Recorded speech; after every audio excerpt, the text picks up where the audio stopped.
Who are the best companions? Pokemon or pals? It's no secret that Palworld has some pals that are suspiciously identical to Pokemon, with some not so similar abilities. Now, whether or not they did get the ideas from Pokemon, I can't say for certain. However, it's those identical looking Pokemon and pals that we're going to talk about, and I've been asked a lot lately, which version do I think is better? And what two better heavyweights to start with than Jetrion and Latios? We're not going to make this any harder than it already is because Palworld doesn't have a lot of lore surrounding its pals, and it doesn't have the TV show and the movies that gave us the experience and the nostalgia that we have with Pokemon. Which means that the only things we're taking into consideration are their designs, passive skills and partner abilities, and how often I use them in my playthroughs. Now, as far as their designs are concerned, they're identical. Let's not kid ourselves, they're both designed to look like jets, and they both fly as fast as a jet.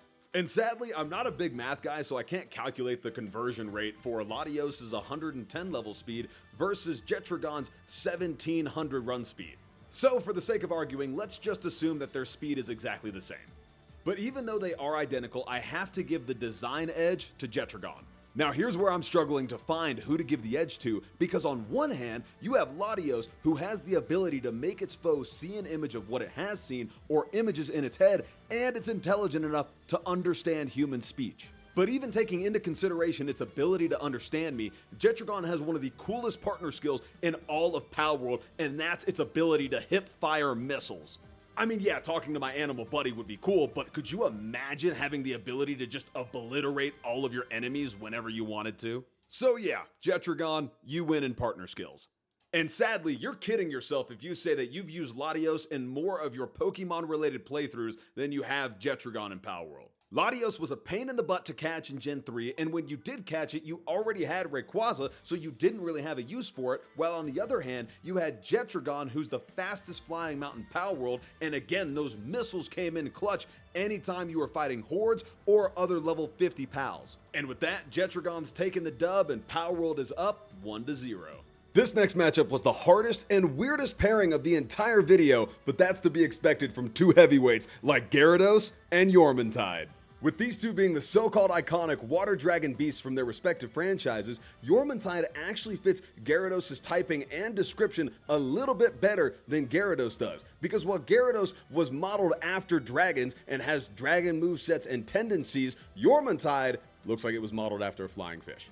Not to say Jormuntide doesn't make flying fish look threatening, but between the two, I'm giving the design edge to Gyarados. I don't like Jormuntide's longer snout, I'm not a big fan of the wings, but I love Gyarados' original design, and I love the crown that it's got going on and that rounder face. As far as passive skills and partner abilities are concerned, Jormuntide wins in a landslide.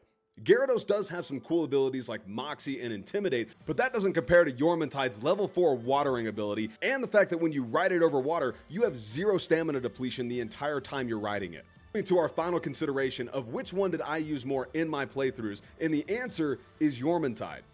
Now, getting Gyarados at level 20 was incredible, especially when movesets like Waterfall and Crunch followed soon after, but the problem was actually getting Magikarp to level 20 so it could evolve to Gyarados. While on the other hand, a benefit of breeding in Palworld is I could breed early on to get Jormuntide, and it is the most powerful water-type pal in the game, and it came in so clutch when you're battling Marcus and Phalaris. Gyarados, I'm sorry buddy, you started out strong, but with that, Palworld is up 2-0. What's going on everybody? Brief intermission from Editing Scout. Stay tuned to the end of the video for a big announcement. I want to show my appreciation for all your guys' continued support, and thank you very much for watching all of my videos. And let's get back to it. Now this pair certainly isn't competing for the most popular and powerful pair of their respective franchises, but they might have an argument for the most similar looking. So say hello to Zebstrika and Univolt. Now design-wise, I was always a fan of Zebstrika, especially its black and white design, and its 2 lightning rod antlers that came out of the top of its head, I thought looked awesome. But then when you look at Univolt, and it's got that single black horn that distinguishes itself from all the other lightning bolt strikes that it has across its body, and I do like the combination of yellow and that greenish tint, but what gets me is that chest piece. That just displays dominance, and it makes it look so much more powerful. So in my mind, that makes Univolt the clear winner. However, Zebstrika is not going down without a fight, especially with its abilities like Lightning Rod, Motor Drive, and Sap Sipper. When you look at what Univolt is capable in the Palworld universe, it's practically useless. There are other much better riding mounts in Palworld than Univolt, and it's not that good at lumbering or generating electricity. I will say that its best ability is that when you do ride it, it applies electric damage to all of your attacks. And then as you consider all of that, you realize that you never really used Univolt at all during any of your playthroughs. However, Zebstrika in Gen 5 was my go-to electric type before I forgot Electros and Zekrom. And with those two back-to-back defeats, Univolt goes down and Zebstrika puts one on the board for Pokemon.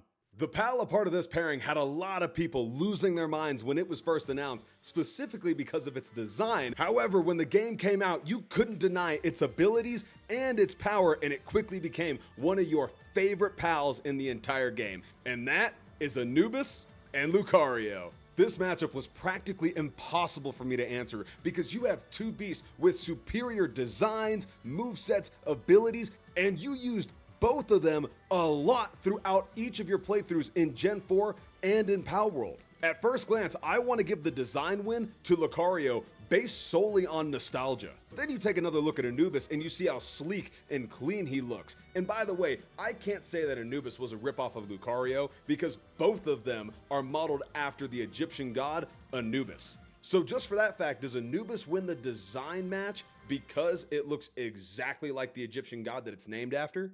I don't know, I can't say for certain, but for this one, I had to toss a coin in the air because I just could not decide which one was better, and Lady Luck decided it was Lucario. I'm not going to spend a lot of time trying to make an argument for Lucario being better than Anubis as far as passive skills, abilities, and base stats, because that's just not true. Anubis blows Lucario out of the water.